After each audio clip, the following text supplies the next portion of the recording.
Muy buenas tardes, mis hermanos. Estamos aquí reunidos desde la casa. Vamos a hacer la clase que nosotros tenemos que hacer de los domingos en la mañana. Estamos reunidos para poder aprender. Estábamos observando o estábamos meditando. Ustedes saben que nos hemos quedado este domingo que ha pasado. Teníamos que hacer la última clase de Josué para luego entrar a Jueces.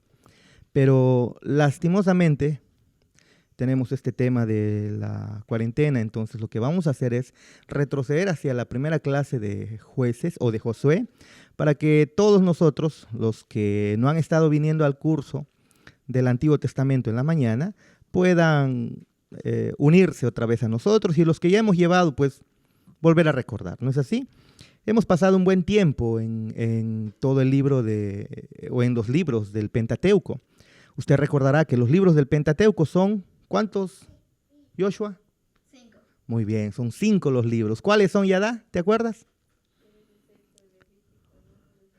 Muy bien, Génesis, Éxodo, Levítico, Número y Deuteronomios. Hemos desarrollado ese libro o esos libros en el trayecto de 5 o de todo un año, ¿no? Con sus respectivos descansos, pero básicamente en todo un año hemos desarrollado el Pentateuco. Y creo que el Señor nos ha mostrado muchísimo, nos ha hablado muchísimo acerca de su carácter, de su poder, de su misericordia, de su amor. Así que lo que vamos a hacer ahora es continuar. Y ahora pues vamos a entrar a los libros históricos, así que bienvenidos a esta clase virtual. Nosotros debiéramos estar anhelando volver a reunirnos.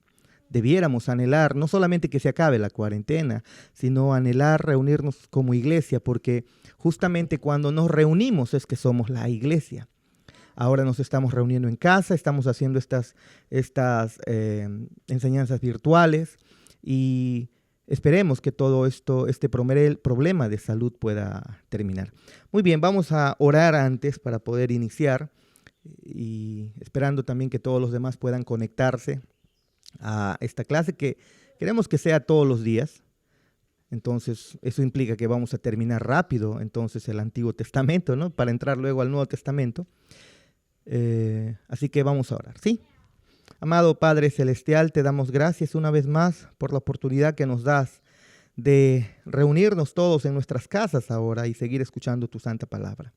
Guíanos a través del estudio y te damos gracias, Señor. Te damos gracias por tus bendiciones que son sobreabundantes, Señor.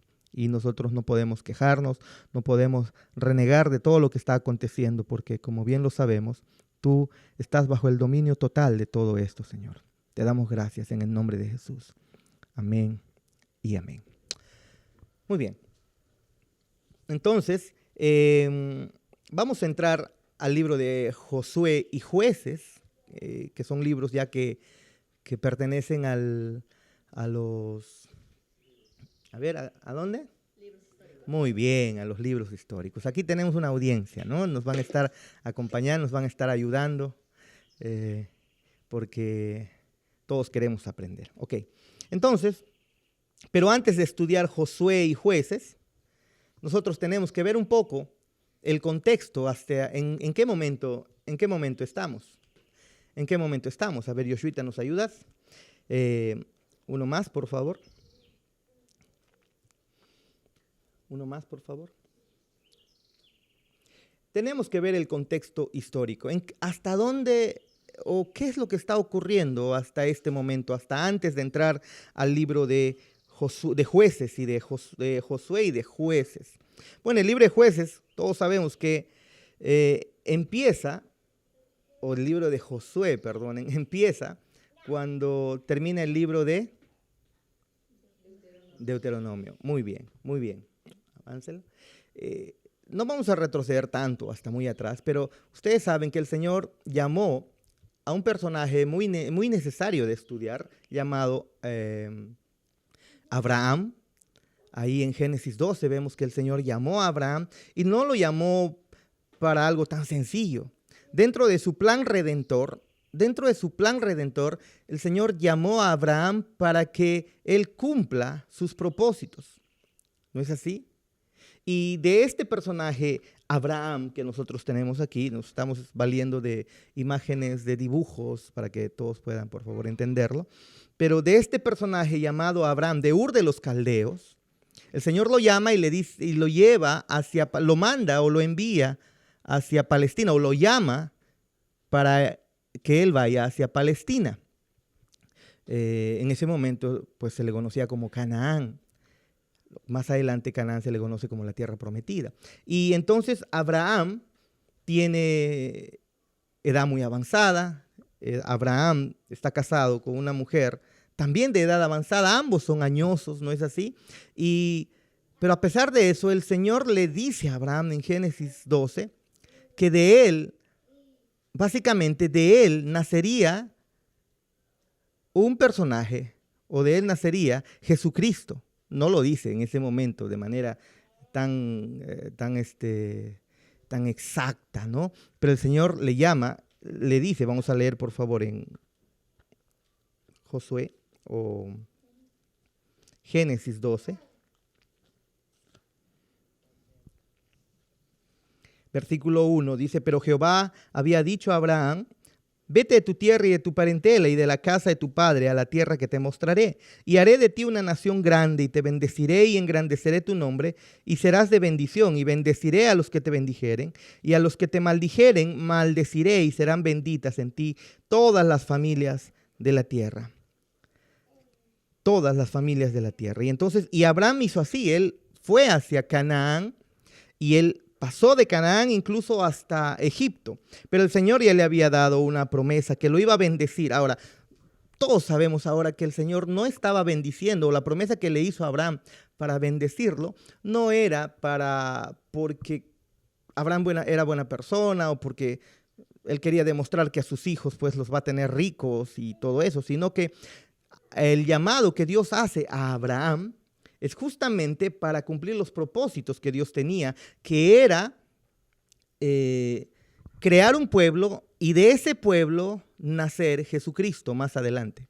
Eso es, en Génesis 3, cuando Dios maldice a la serpiente, le dice, retrocediendo a Génesis 3, versículo 15, dice, y pondré enemistad, hablándole de Dios a la mujer, después de haber pecado, y pondré enemistad entre ti y la mujer, y entre tu simiente y la simiente suya. Esta te herirá en la cabeza, y tú le herirás en el calcañar. Una vez más, y pondré enemistad entre ti y la mujer, y entre tu simiente y la simiente suya. Esta te herirá en la cabeza, y tú le herirás en el calcañar.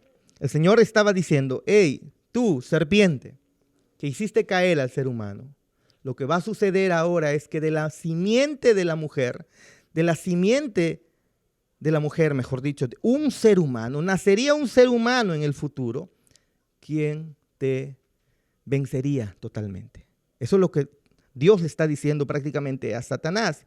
Y entonces, pero para que nazca ese hombre, simiente de la mujer, el Señor comienza a entretejer su historia y en Génesis 12 llama a Abraham. Abraham, a pesar que tiene años avanzados, el Señor le da 2 hijos, pero el primer hijo no es con su esposa Sara, que antes de ellos se llamaba Saraí. Todos lo sabemos, ¿no es así? Pero el primero es, ¿cómo se llama? Ismael, muy bien. Entonces, pero él no es el hijo de la promesa. Y el Señor le da un hijo de su propia esposa, Sara, llamado Isaac, exactamente, Isaac, llamado Isaac. Pero en Isaac nosotros no vemos el cumplimiento de todas las promesas del Señor. En Isaac no vemos que el Señor ha repuesto todo lo que se había distorsionado con la caída del hombre, producto del pecado, ¿no? de Satanás, la influencia de Satanás. Pero entonces, pero ya vemos la simiente de Abraham. Vemos a un hijo llamado Isaac. Ahora, a Isaac le van a nacer también 2 hijos, Jacob y Esaú. ¿No es así? ¿Está bien? ¿Vamos bien? Jacob y Esaú. No se preocupen que no se ve. Entonces, Jacob y Esaú. Y más adelante, sigue avanzando, por favor. El Señor a Jacob le cambia de nombre y le cambia de nombre a Israel. Entonces, de Abraham, Isaac, llegamos a Israel. Pero Israel, Jacob, que es Israel, tiene 12 hijos. Y de estos 12 hijos se va a formar la nación de Israel. Eso es lo que el Señor está haciendo. Y de esta nación Israel, específicamente de la tribu de Judá o del hijo, de uno de los hijos de Abraham, llamado Judá, saldría el descendiente del linaje o la simiente de la mujer prometida en Génesis 3, 15 o 14, 15 que hemos visto. Avanza, por favor. Pero este pueblo que ha crecido, Israel se hace grande. ¿Y cómo es eso? Nosotros vemos toda esa historia a través de José, la vida de José, el cuarto patriarca del Antiguo Testamento. Y a través de José es que el pueblo o que la familia de Jacob ingresa a Egipto. Y una vez que ingresa a Egipto, viven protegidos por José. Pero el gran problema es que, ustedes saben la historia de Josué, ¿no? Pero José muere, y una vez que José muere, una vez que él llega a morir, se levanta otro faraón, se levantan otros gobernantes ahí en el pueblo o en la nación de Egipto. Esta nación, los egipcios comienzan a asustarse por la multiplicación de las personas descendientes de Israel. Ya son numerosos, son muchos, se habían multiplicado en gran manera, y entonces lo que hace Faraón es darles carga pesada, los esclaviza. Y el pueblo ahora es muchísimo, muchísimo, y con eso terminamos el libro de Génesis. Pero para abrir el libro de Éxodo, en el libro de Éxodo lo que tenemos es que el pueblo está en angustia, el pueblo está totalmente angustiado. ¿Por qué? Porque están justamente en esclavitud. Han pasado muchísimo tiempo y ellos están esclavizados, están viviendo esclavizados. Pero el Señor levanta dentro del pueblo a un personaje llamado Moisés. A ver, avanza por favor la diapositiva. Y este Moisés antes es rescatado de las aguas. Estamos haciendo un recordatorio rápido, por favor. Usted sabe la historia, no es necesario repetirla, hemos desarrollado todo el Éxodo. Pero Moisés, que estaba viviendo en el palacio del faraón, porque Faraón lo había criado como parte de su familia, él huye cuando se ve descubierto que ha matado a un egipcio, y huye hacia el desierto aproximadamente a los 40 años. ¿No es así? Pero ahí en el desierto, en el monte Sinaí, es que el Señor llama a Moisés. Llama a Moisés desde una zarza ardiente y le dice: hey, tú, Moisés, vas a ir ante el faraón y le vas a decir que deje ir a mi pueblo para que me adore en el desierto. Avanza, por favor. Él se presenta juntamente con su hermano Aarón porque regresa a Egipto, y entonces le dice esas palabras al faraón, pero faraón no entiende, faraón no acepta, y entonces el Señor envía las plagas. A ver, por favor. Y la última plaga que nosotros podemos ver ahí en el libro de Éxodo con Egipto es la plaga de la muerte de los primogénitos. ¿En qué? El ángel de la muerte, exactamente. Ahora, hay que de repente detenernos un poquitito aquí, porque muchos están usando estos versículos justamente de aquí de Éxodo, ¿no? Que la plaga no va a llegar a tu morada, que tienes que pintar con sangre, la sangre de Jesucristo pintada en tu casa va a hacer que el coronavirus no entre a tu casa. Y una vez más es indignante escuchar esas cosas, y también es penoso, porque la ignorancia en realidad es tanto, y la distorsión de las escrituras tanto. Nosotros no tenemos por qué usar la sangre de Cristo para cubrirnos, para protegernos de enfermedades o protegernos de calamidades. La sangre de Jesucristo es para remisión de pecados, dicen los evangelios. El mismo Señor Jesucristo. Es para remisión de pecados. La sangre de Jesucristo no es para yo estar cubriéndome en contra del coronavirus, ¿no? No es para eso, no es para cuando voy a viajar de repente, cuando ya esto se solucione y me voy a Lima, ay, cúbrete con la sangre de Cristo, ¿no? Entonces vamos a orar, Señor, cúbreme con con tu sangre porque voy a partir, voy a viajar y entonces, no, eso más suena a brujería, ¿no? Eso más suena a cosas, a misticismo. La sangre de Jesucristo es para perdón de pecados. Nada más. Usar la sangre de Cristo en mi oración para protegerme en contra del coronavirus es absurdo. Es ofensa en contra del sacrificio de nuestro Señor Jesucristo. Pero lastimosamente toman la figura de aquí, del libro de Éxodo, cuando el Señor, exactamente, matan un cordero, le ordena que maten un cordero y entonces con su sangre pinten los dinteles, ¿no? Los dinteles de la casa, y entonces iba a pasar en la noche. ¿Quién pasaría? El ángel de la muerte, y mataría a todos los primogénitos. Pero los israelitas hicieron caso, y al hacer caso obedecieron, recordando nosotros ahora, desde este lado ya de todos esos eventos, nosotros sabemos que eso apuntaba al sacrificio de Jesucristo. ¿No es así? Que por la muerte de un inocente es que nosotros somos perdonados nuestros pecados, somos salvos, ¿ok? Y el pueblo de Israel así lo fue. Salió hacia el desierto, avanza Yoshuita, salió hacia el desierto con Moisés a la cabeza y llevando a casi entre 2 a 3 millones de personas, aunque el texto, sabemos que en Éxodo dice, o en el conteo que se hace más adelante, encontramos que son más de 600,000 personas, nada más, pero se está contando solamente a los varones mayores de 20 años, ¿no? No se está contando mujeres, no se está contando niños. Entonces, el pueblo sale de Egipto y sale rumbo hacia el desierto. ¿Hacia dónde van a llegar entonces? Avanza, por favor, las diapositivas. Cruzan el Mar Rojo de manera impresionante.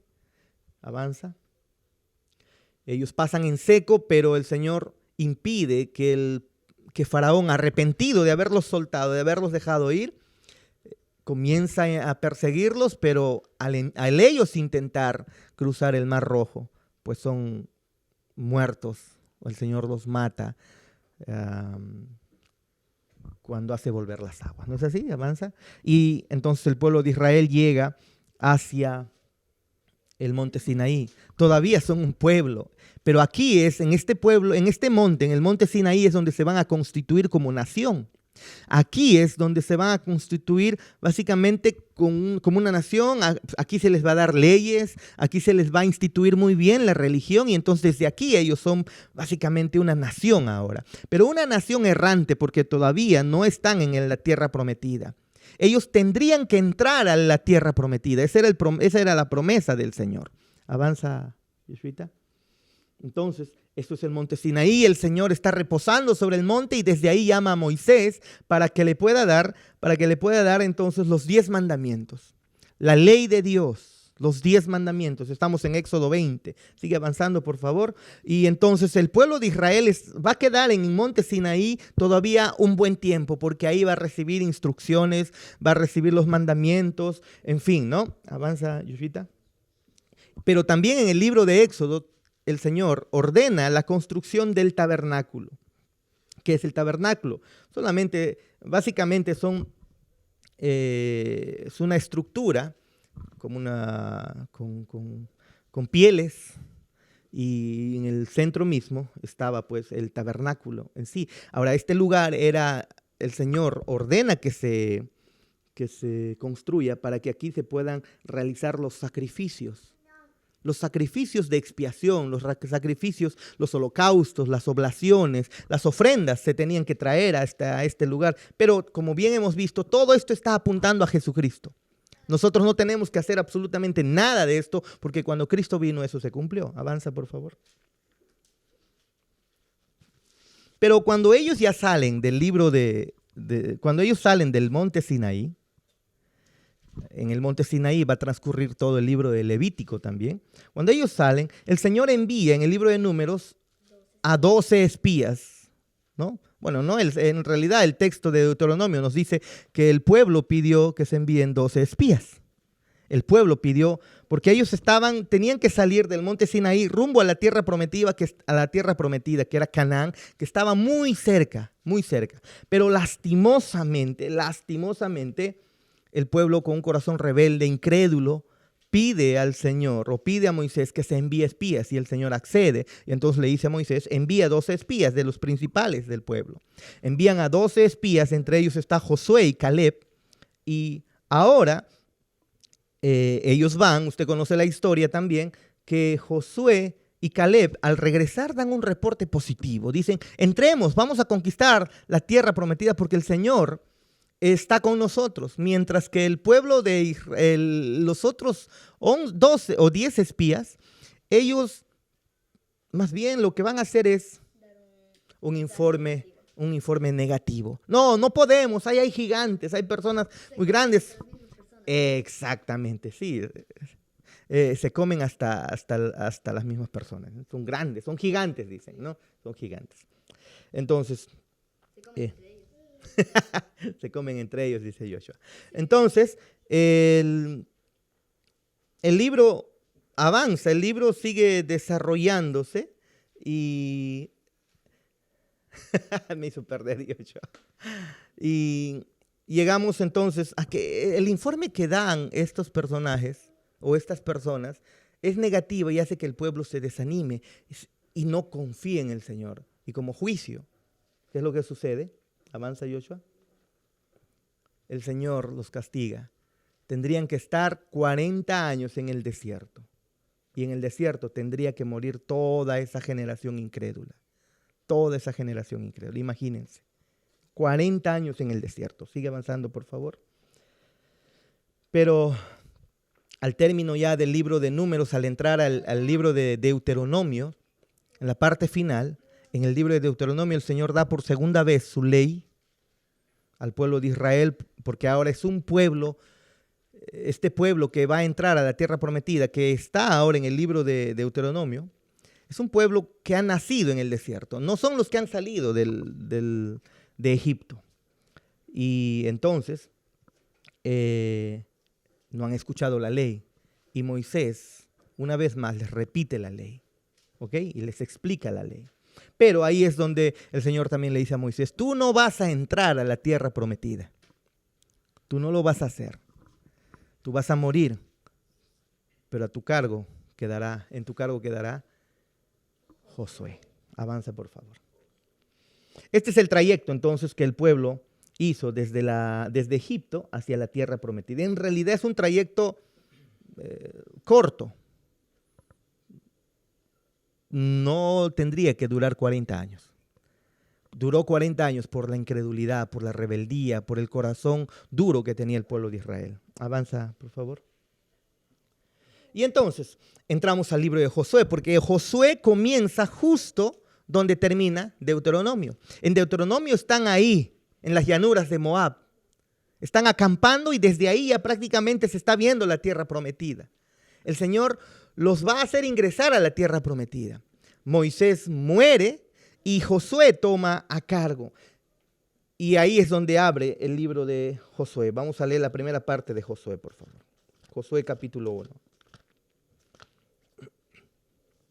Versículo 1 dice, aconteció después de la muerte de Moisés, siervo de Jehová, que Jehová habló a Josué, hijo de Nun, servidor de Moisés, diciendo, mi siervo Moisés ha muerto. Ahora pues, levántate y pasa este Jordán, tú y todo este pueblo, y a la tierra que yo les doy a los hijos de Israel. Yo os he entregado, como lo había dicho a Moisés, todo lugar que pisare la planta de vuestro pie, desde el desierto y el Líbano hasta el gran río Éufrates, toda la tierra de los heteos hasta el gran mar donde se pone el sol será vuestro territorio. Entonces, abre el libro de Josué. Josué está como líder ahora. Él es el líder ahora que llevará al pueblo de Israel a la tierra prometida. Es el gran conquistador. Ahora hagamos un paréntesis también aquí, una vez más. Estos pasajes, cuando dice, versículo 1:3, yo os he entregado, como lo había dicho a Moisés, todo lugar que pisare la planta de vuestros pies. Y hay otros pasajes semejantes a estos en la Biblia, en el Antiguo Testamento. También es mal usado en estos tiempos. Y dicen, el Señor te ha prometido, Joshua, que todo lo que tú pises, el Señor te lo entregará. ¿En qué parte de la Biblia dice eso para nosotros? Jamás. Lo está diciendo para el momento, para ese momento. Tiene implicaciones dentro del plan redentor de Dios, y eso es lo que necesitamos entender. No es que yo puedo tomar un versículo aislado y comenzar a decir, esto es para mí. El Señor me dice que todo lo que pise será mío. Entonces, si es que yo quisiera irme a la casa, que me inviten a la casa de un rico, cosa que 3 millones de repente cuesta su propiedad, aunque sea a entregar pizza, cosa que cuando llegue a su puerta, lo pise, pues no, le doy una pisadita y entonces me apropio de esta palabra porque ese lugar va a ser mío. Eso es absurdo, totalmente absurdo, no es así, no es así. Y eso ocurre en estos tiempos, y pastores internacionales, e incluso pastores de nuestra ciudad están haciendo eso, hablando estos versículos para los creyentes, mostrando la ignorancia de las Escrituras, la malinterpretación de las Escrituras. Ok, sigamos avanzando. Entonces, el autor de este libro es Josué, y probablemente lo escribió pues en los primeros 15 años del siglo XIV antes de Cristo. ¿Recuerdan el día domingo cuando estábamos muy nerviosos en la enseñanza del sermón dominical? Dijimos en el siglo VIII para cuando leímos el libro de Isaías, ¿no es así? Debía haber concluido siglo VIII antes de Cristo. Bueno, eso ya lo sabemos todos. De todas maneras, la aclaración ahí, ¿no? Entonces, Josué es el autor de este libro, probablemente no de todo. La última parte, obviamente, la tuvo que haber escrito otra persona. Avanza, Yoshita. Entonces, y Josué está acampando al otro lado de la tierra prometida, en las llanuras de Moab. Avanza, por favor.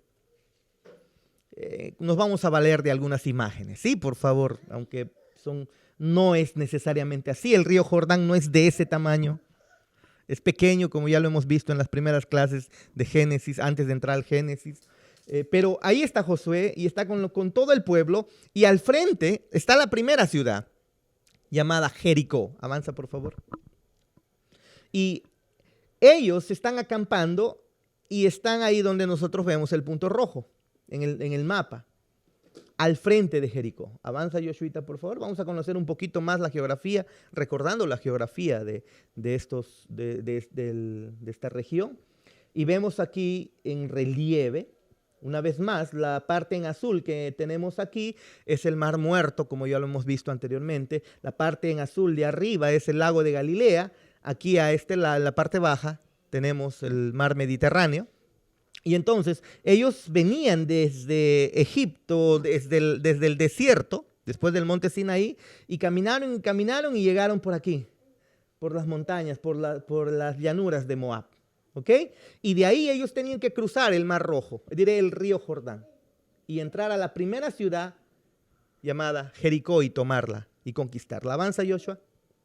Desde el satélite podríamos ver, una vez más, aquí está Josué con el pueblo de Israel, y desde el satélite podríamos ver que este es el punto donde ellos se encuentran para entrar a la tierra prometida. Sigue avanzando, por favor. Okay, otra vez. Miren ustedes, ¿cuál fue el trayecto? Egipto, en la parte de abajo, con el punto rojo, cruzaron el Mar Rojo por aquí, y luego al monte Sinaí. Sería bonito un palito, ¿no? Llegaron al monte Sinaí, donde se les entrega los 10 mandamientos. A ver, por favor. Gracias. Donde se les entrega los 10 mandamientos. De ahí ellos transitan en el desierto, y del desierto, luego, ellos llegan hacia las montañas de Moab. Aquí están en el Deuteronomio, en el libro de Deuteronomio. Por favor. Avanza. Y como yo les decía, el río Jordán no es tan grande. Nuestro río Guallaga, en realidad, se reiría del río Jordán. Nuestro Guallaga es más caudaloso. Ustedes ven que cuando crece a la iglesia, está cerca de la iglesia y se pone bravo, ¿no? ¿Quién quiere entrar a bañar en esos tiempos o en los tiempos de lluvia? Nadie. Pero el río Jordán en realidad es pequeño. Si es famoso porque ahí se bautizó el Señor Jesucristo. ¿No es así? Avanza. Pero no significa que sea tan pequeño tampoco. En los tiempos de lluvias, el río puede desbordarse, puede crecer un poco más. ¿Ok? Avanza. Y entonces, de ahí, de las llanuras de Moab, ellos tienen que pasar hacia Jericó. Algo más grandecito sería bonito. Tendrían que pasar hasta Jericó. ¿Ok? Avanza, por favor. Ahora, no tenemos imágenes tan buenas, pero esto sería actualmente lo que sería Jericó, ¿no? A ver. Avanza, por favor. Avanza. Y aquí está, avánzalo, por favor. Uno más. Y entonces, el libro de Josué nos habla acerca de la conquista de la tierra prometida. A ver, préstame. De repente con esto en algún momento nos va a servir. Ahí nomás. Entonces, habla acerca de la conquista de la tierra prometida. Los israelitas entonces van a entrar a tomar en posesión la tierra prometida y la van a poseer y van a descansar. De eso es lo que trata aquí el libro de Josué. Ahí nomás. Gracias. Avanza. Y se van a repartir entonces la tierra. Pero habían personajes que ahí estaban en Canaán, o habían otros pueblos, porque Canaán no le pertenecía a Israel. Ellos no eran los posesionarios, ellos no eran los dueños de esas tierras. Estaban los moabitas, estaban los amonitas, estaban los cananeos, los filisteos, los edomitas, los jerjeseos, en fin, los fereceos, muchos pueblos más. Y como decimos en la iglesia, muchos feos más, ¿no? Avanza, por favor.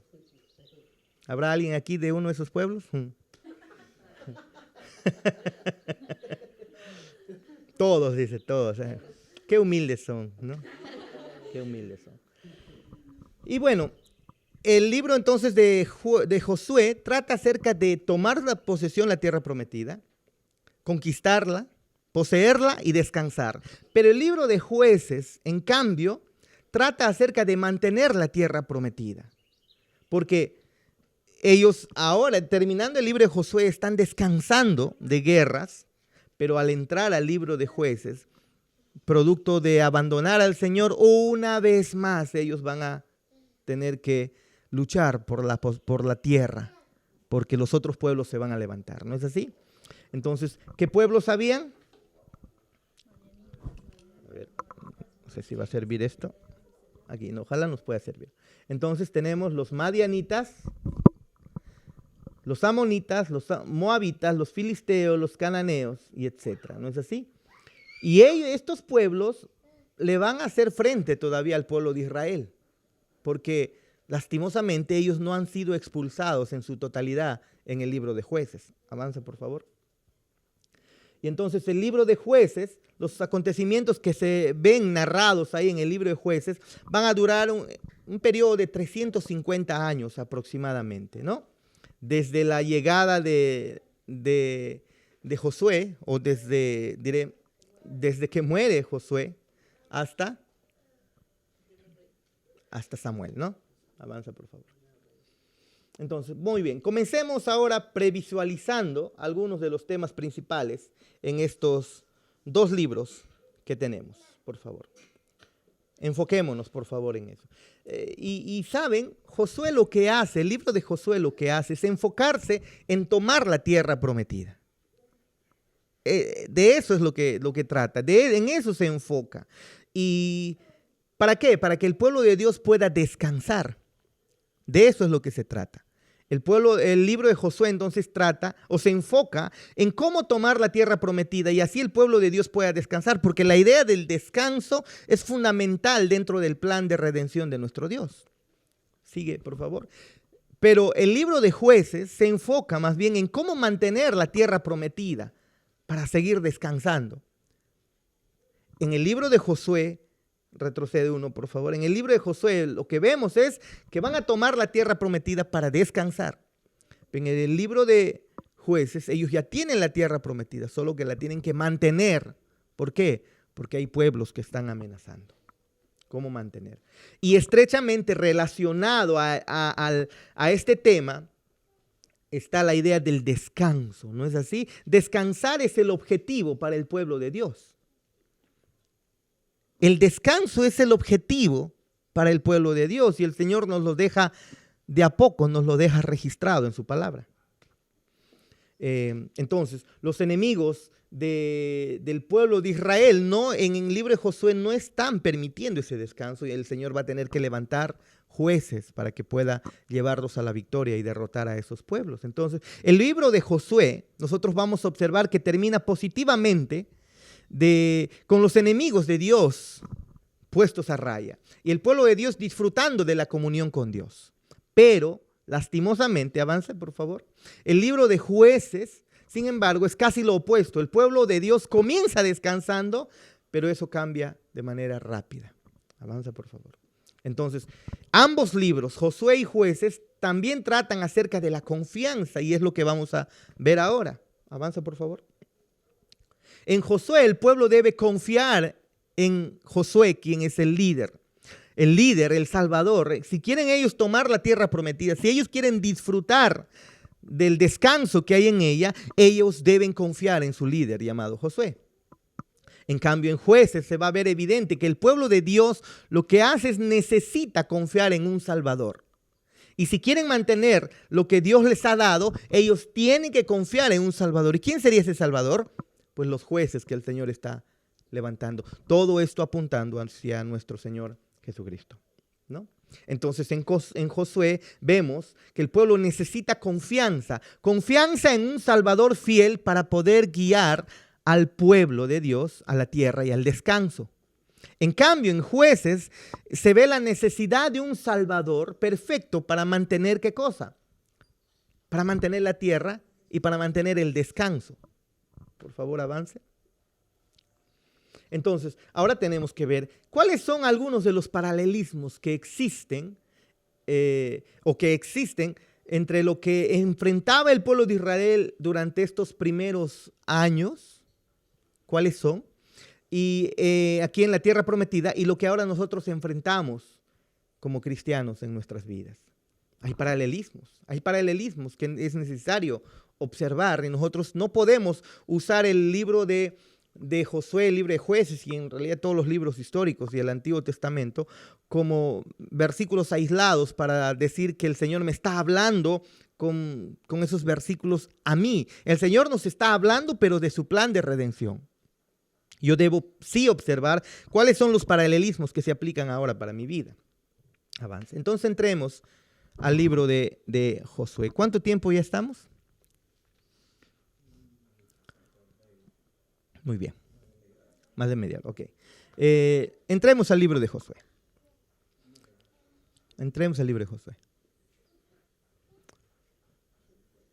Ya, continuamos entonces.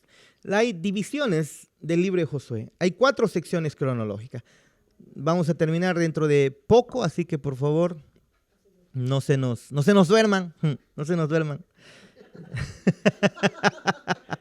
Porque imagínense, comenzamos a las 8 de la noche, a las 9 nomás ya van a estar durmiendo de repente algunos. Estamos en cuarentena, nadie sale de su casa, ¿no?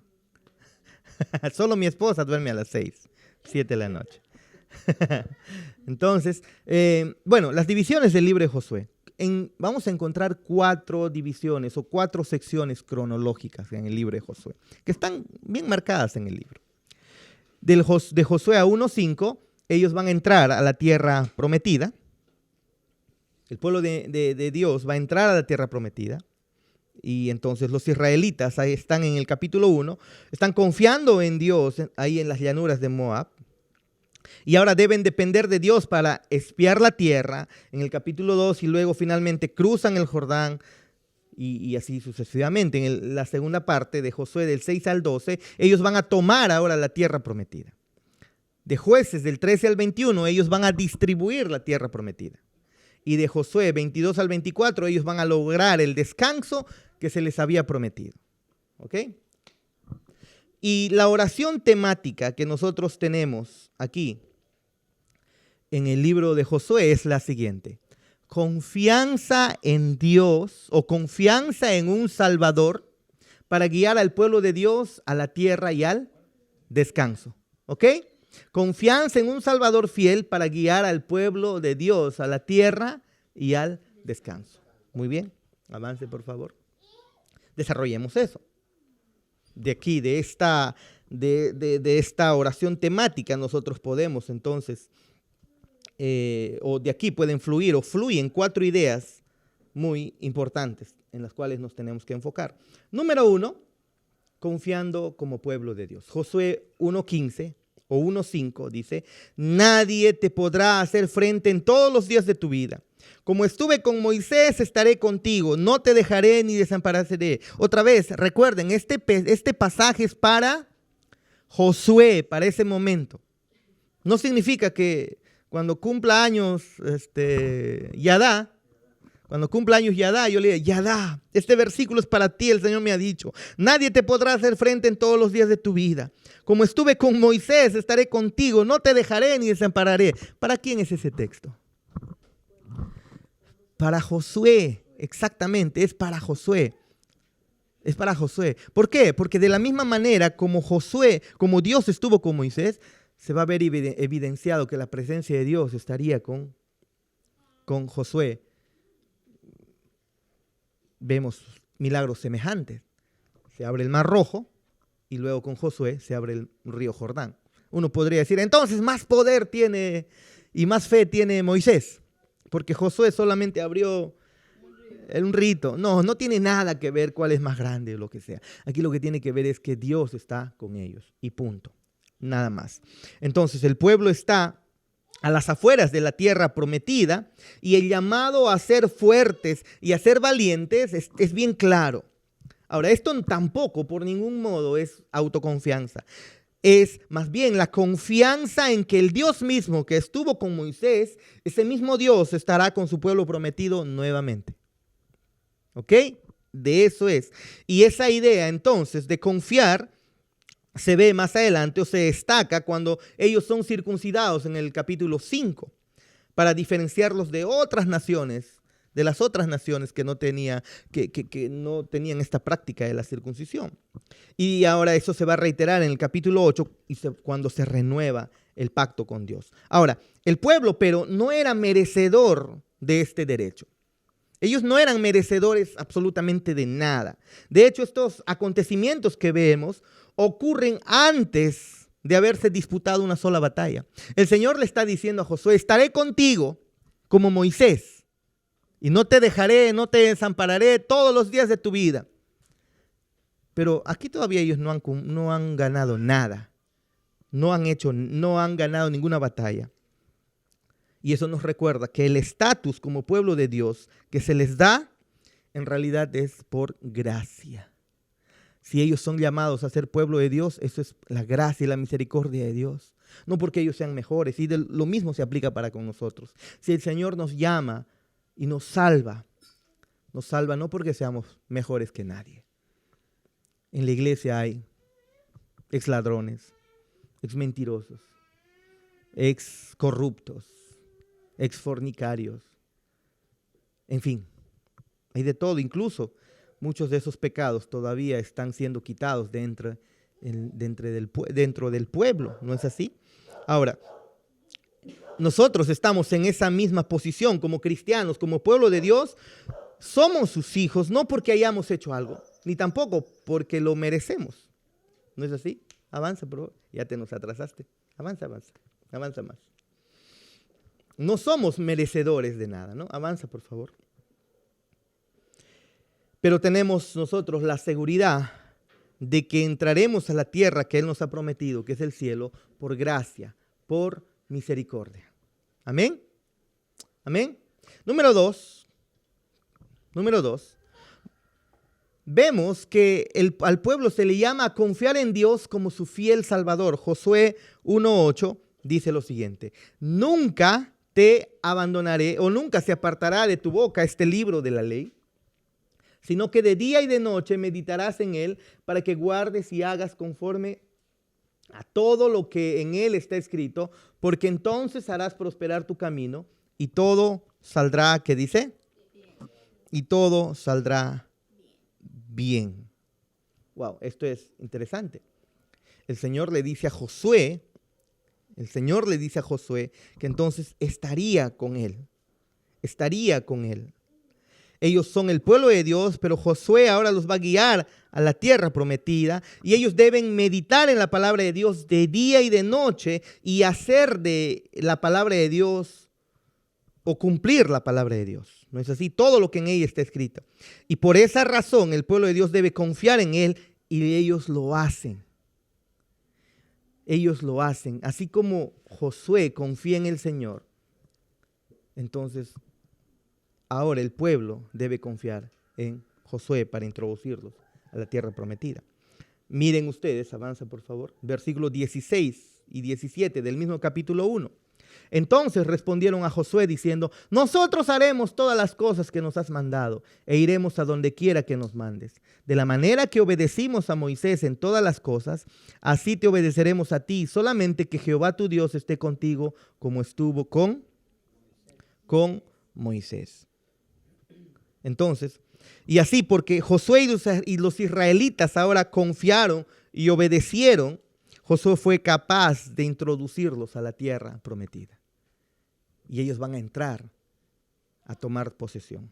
Avance, por favor. Ahora hay un paralelismo con el Nuevo Testamento aquí.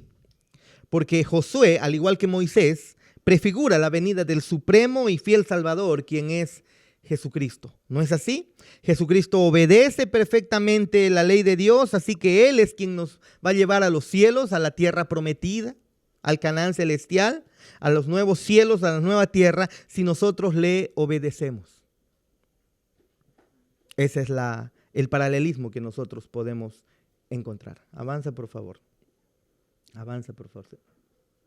Entonces, Josué prefigura a Cristo. Es más, Josué, traducido, lo que significa Josué es Jehová salva. Avanza, por favor. Eso es lo que significa, ¿ok? Número 3, el tema principal en el libro de Josué, y el tercer tema, es la necesidad de confiar en Dios por la tierra prometida. Avanza. Ahora, aquí necesitamos ver la importancia de Canaán. Canaán es mucho más que una simple propiedad física. Es muchísimo más que una simple propiedad física. Es una imagen de lo que era el huerto del Edén y de lo que serán los cielos nuevos y la nueva tierra. Eso es. No es solamente una propiedad física y que el Señor al pueblo de Israel le ha prometido entonces tierra prometida y eso es lo que el Señor les va a dar y eso es todo lo que hay. No, porque con esa idea entonces nosotros pensaríamos que las posesiones materiales en esta tierra son sí o sí, son de propiedad o que el Señor nos las va a entregar a todos y eso es completamente falso. La tierra prometida que el Señor entrega al pueblo de Israel prefigura a la tierra prometida celestial, a los cielos nuevos y a la tierra nueva, donde nosotros descansaremos eternamente, gracias al sacrificio de nuestro Señor Jesucristo. Entonces es una imagen de lo que incluso era el huerto del Edén, porque en el huerto del Edén, Adán y Eva lo que perdieron era un lugar especial.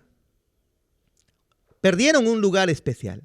Ellos tenían la comunión con Dios, ellos tenían el lugar especial, ¿qué más? Bajo el gobierno especial de Dios, ¿qué más? ¿Qué más?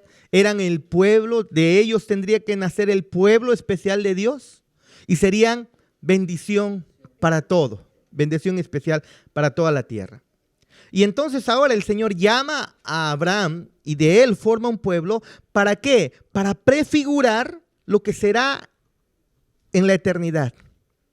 Le promete entonces a Abraham ser un pueblo especial todavía, ser un pueblo especial bajo el gobierno especial de Dios. En el libro de Éxodo vemos eso. Llevarlos al lugar especial, la tierra prometida, para hacer bendición especial a todas las familias de la tierra. De eso es lo que se trata. Entonces, de eso trata la importancia de Canaán. Y el paralelismo que nosotros vemos, miren ustedes, el versículo 13 de Josué 5, por favor. Pero no es fácil ahora esto. ¿Por qué? Porque ¿cómo es que terminó? ¿Cómo es que se termina en el libro de Génesis, después de la caída del hombre, cuando el ser humano, cuando el hombre cae en pecado? ¿Cómo es que termina Génesis 3? Lo que termina es con un ángel con una espada encendida bloqueando la entrada para siempre. ¿No es así? Ángeles celestiales bloqueando la entrada al huerto del Edén para que el hombre no entre al lugar de descanso. ¿Ok? ¿Y qué es lo que Josué ve ahora cuando está cerca del lugar de la tierra prometida? Josué capítulo 5, versículo 13 dice lo siguiente: estando Josué cerca de Jericó, alzó sus ojos y vio un varón que estaba delante de él, el cual tenía una espada desenvainada en su mano. Y Josué, yendo hacia él, le dijo: ¿eres de los nuestros o de nuestros enemigos? Él respondió: no, mas como príncipe del ejército de Jehová he venido ahora. Entonces Josué, postrándose sobre su rostro en tierra, le adoró y le dijo: ¿qué dice mi señor a su siervo? Y el príncipe del ejército de Jehová respondió a Josué: quita el calzado de tus pies, porque el lugar donde estás es santo. Y Josué así lo hizo. Entonces la tierra de Canaán es un lugar santo porque nos recuerda que Dios está allí, ¿no es así? Y por causa del pecado, las personas pecaminosas no pueden entrar en él. Por eso ahora la espada de un ángel los encontró en Canaán. Pero ahora, justo como se promete en Éxodo 23, este ángel del Señor está ahí y se le presenta ¿a quién? A Josué. Ahora en esta ocasión el ángel no está bloqueando la entrada al lugar de reposo, al lugar de descanso, al lugar especial, sino al contrario, el ángel ayuda al pueblo de Dios a tomar la tierra. ¿Se percatan? Ahora el pueblo confía en Dios por la tierra prometida. Dios envía un ángel delante de ellos y bueno, no es para nada sorprendente, ellos van a ganar. Josué 21, capítulo 43, 35. Avanza, por favor. Avanza. Entonces, capítulo 21, 43 dice: de esta manera dio Jehová a Israel toda la tierra que había jurado dar a sus padres, y la poseyeron y habitaron en ella, y Jehová les dio reposo alrededor conforme a todo lo que había jurado a sus padres, y ninguno de todos sus enemigos pudo hacerles frente, porque Jehová entregó en sus manos a todos sus enemigos. No faltó palabra de todas las buenas promesas que Jehová había hecho a la casa de Israel, todo se cumplió. Ni una sola palabra había fallado. El pueblo estaba en posesión del lugar de Dios, a salvo con Dios o a salvo con Él. Y así es como nosotros podemos estar a salvos con el Señor para siempre en el cielo. Amén. Amén. Pero para terminar, veamos lo siguiente. Porque nosotros vamos a ver que el pueblo de Dios va a entrar a matar. Y es la orden de Dios eso. Eso es lo difícil de entender. La orden de Dios es: entren y maten a todos. Destruyanlos. Ganado, niños, ancianos, maten a todos. Entonces, es difícil no quedar perturbados por las brutales y sangrientos capítulos que vamos a encontrar en el libro de Josué. Porque ¿a quién le gusta ver guerra y muertes y niños asesinados? A nadie. Miren lo que dice Josué 6:21. Y destruyeron a filo de espada todo lo que en la ciudad había. Hombres, mujeres, jóvenes y viejos, hasta los bueyes, las ovejas y los asnos. E incluso en las ciudades del norte de Canaán, en el capítulo 11, versículo 20, dice: porque esto vino de Jehová, que endurecía el corazón de ellos para que resistiesen con guerra a Israel, para destruirlos, y que no les fuese hecha misericordia, sino que fuesen desarraigados como Jehová lo había mandado a Moisés. Avanza. Joshuita se quedó bien atrás. Avanza. Avanza. Ahí nomás. Ahí nomás. Entonces, ahí nomás. ¿Qué debemos suponer de tanta violencia entonces? Uno más, por favor.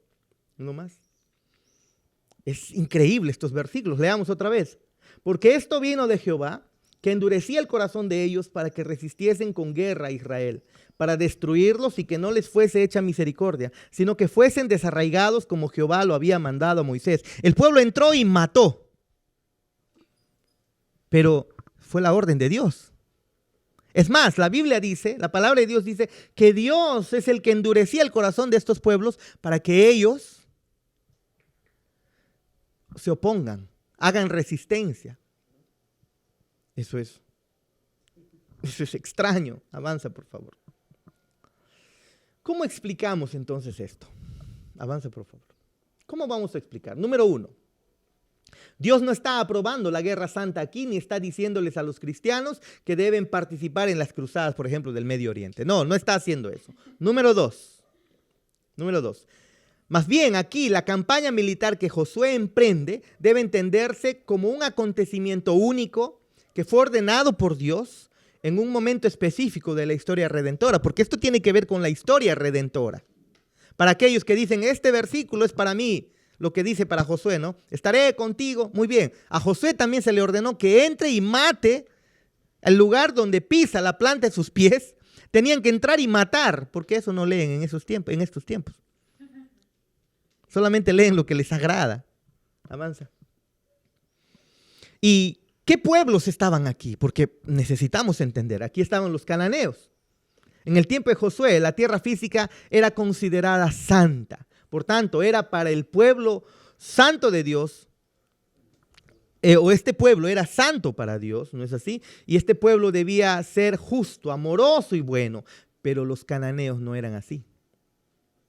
Entonces tenían que ser exterminados, porque tenían adoraciones, tenían prácticas, tenían sacrificios de niños incluso. Era un pueblo totalmente pagano. Avanza, por favor. Y según Deuteronomio 9 incluso y Génesis 15, era un pueblo malvado con quien Dios había sido extremadamente paciente. Y ahora les iba a tocar el juicio. Avanza. Y este juicio llegaría con Josué.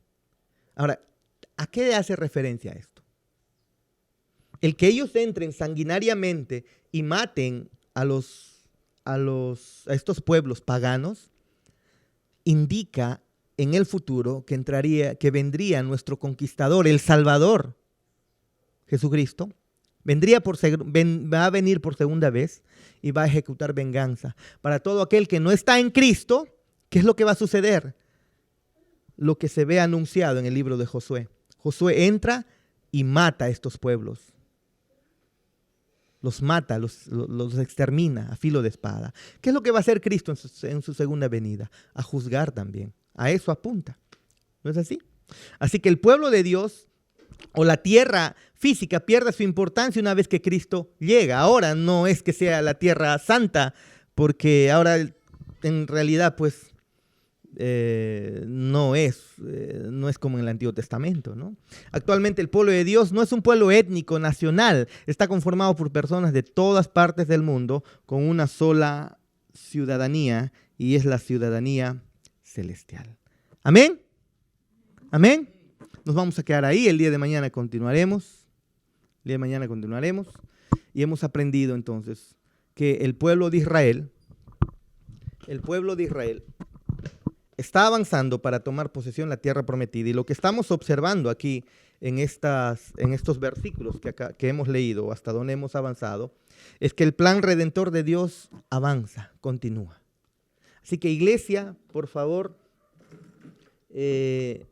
leamos Josué, terminemos de leer Josué, porque todos los días vamos a publicar el estudio del libro de Josué y del libro de Jueces y así sucesivamente para poder, mientras estamos en casa, seguir estudiando. De repente para mañana la clase será mucho más corta. Sí, estamos todavía aprendiendo a usar la cámara para poder llegar a sus hogares, ¿no? Entonces, lo otro que quería decirles es que tenemos que desarrollar el catecismo de Spurgeon. Hagámoslos en nuestras casas, por favor. Yo les invito, por favor, a que se pueda enseñar a nuestros hijos en casa. Si no se ha comenzado, pues comencemos. Si usted lo hizo ya el día sábado o el día de ayer, o de repente ayer ya no lo hizo, pues una vez más, comience desde ahora. Comience desde ahora, ¿sí? Estudiemos la palabra de Dios, que no sea este tiempo solamente de ver televisión y de descansar, sino de meditar en la palabra de Dios, ¿sí? Estaremos anunciando algunas medidas más, de repente algún formato para hacer un culto familiar, porque eso debe haber también en nuestras casas. Que el Señor bendiga su palabra. Vamos a orar. Amado Padre Celestial, te damos gracias por esta clase que hemos tenido el día de hoy. Ayúdanos, Señor, a meditar en todo lo que hemos aprendido. Ayúdanos a poner de tu parte, de nuestra parte, Señor, en estos tiempos difíciles. Ayúdanos a anhelar el volver a unirnos, el volver a congregar, Señor. Te damos gracias porque tú aún nos cuidas y eso seguirá, eso será hasta siempre, porque, Señor, nos amaste y nos amaste hasta el final. En el nombre de Jesús, amén y amén.